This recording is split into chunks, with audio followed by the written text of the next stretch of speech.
अस्सलाम वालेकुम। सियाने कहते हैं कि जैसी करनी वैसी भरनी। ये फिक्रा ये मुहावरा झूठा नहीं, ये बिल्कुल सच्चा है। फवाद चौधरी साहब गिरफ्तार हो चुके हैं। मैं और कोई भी पाकिस्तानी जो सियासत गहरी नज़र रखता है इस गिरफ्तारी और इस तो पहले होने वाली गिरफ्तारियों के हक च बिल्कुल नहीं, क्योंकि गिरफ्तारी किसी मसले का हल नहीं है। फवाद चौधरी के बयान रियासत के खिलाफ बड़े संगीन जुराइम हैं, बहुत ज़्यादा संगीन जुराइम हैं। किसी इदारे या किसी इदारे के सरबराह नूं आखना कि मैं तेरे गाले रस्सा पा देसा, उसका यह मतलब लिया जाता है कि मैं तैनूं फांसी ते लटका देसा। तुसी किसी एक सड़क ते बैठे हुए फकीर नूं भी यह गल करके वेखो ना कि मैं तैनूं फांसी ते लटका देसा, उसका रिएक्शन वेख लेना। मैं एक बार फिर आदा पाया कि मैं फवाद चौधरी की गिरफ्तारी के हक च बिल्कुल नहीं। वैसे शुगल मेला लगा रहा साडा यूथियां दे नाल, लेकिन जैसी करनी वैसी भरनी। इमरान खान साहब के 4 साल दौर दे विच केड़ा सियासतदान कितने दिन जेल ही रहा और कितने दिन इंतकामी कार्रवाई का निशाना बनया, यह एक नज़र मरेन्या।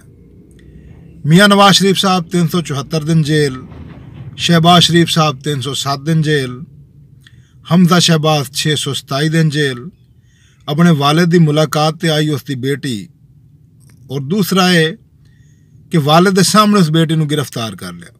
मरियम नवाज 158 दिन जेल, ख्वाजा साद रफीक 462 दिन जेल, ख्वाजा सलमान रफीक 462 दिन जेल, राणा सनाउल्लाह 174 दिन जेल, ख्वाजा आसिफ 176 दिन जेल, शाहिद खाकान अब्बासी 222 दिन जेल। एहसन इकबाल एक पढ़िया लिखिया बंदा जिसने इमरान खान तनकीद के तौर पर प्रोफैसर भी आदे 64 दिन जेल।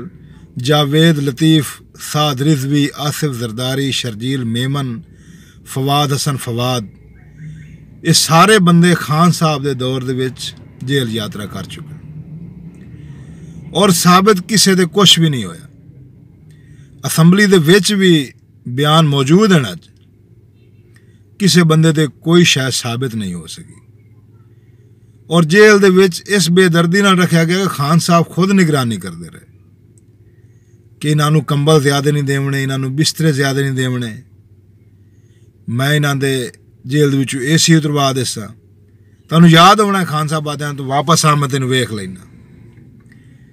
जैसी करनी वैसी भरनी, ये सिर्फ सजा उस चीज़ की मिल रही है जैसा करोगे वैसा भरोगे।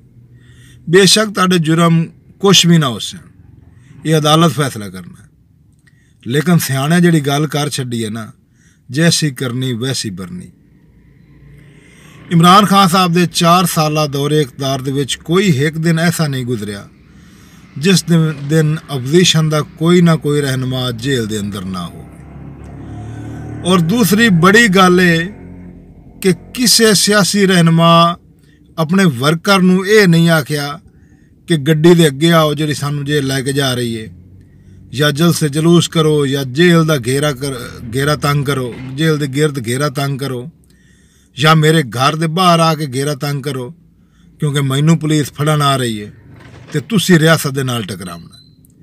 खान साहब बकायदा तौर पर हुण आवाम नूं वरगला रहे हैं कि अगर असी गिरफ्तार हो जाइए तो तुसी यूथियां रियासत दे नाल टकरावना है। लेकिन यूथियां नूं भी ये अच्छी तरह सोच लेना चाहिए कि रियासत दे नाल टकरावना बड़ा महंगा पै सकता है, क्योंकि जिहड़ा गिरफ्तार हो गया उन्होंने रिहा करे बरी करे वो अदालत का काम है या जज का काम है, या उसनूं आरजी रिलीफ देवना भी जज का काम है। कोई बंदा ताकत के जोर पर किसी नूं जेल के अंदरों कट के बाहर नहीं ले आ सकता, रियासत की गड्डी नूं नहीं रोक सकता, रियासत के किसी मुलाजिम के गल नहीं पै सकता। फवाद साहब ते FIR इलैक्शन कमीशन के सैकटरी कराई, किसी पार्टी के रुकन नहीं कराई। और इलैक्शन कमीशन पाकिस्तान का एक इदारा है, इलैक्शन कमीशन का सैकटरी उस इदारे का नुमाइंदा है और रियासत पाकिस्तान का नुमाइंदा है। लिहाजा किसी नूं गिरफ्तार करना, उन्होंने रिहा करना, बरी करना, आरजी रिलीफ देवना वो अदालत का काम है। बहुत शुक्रिया।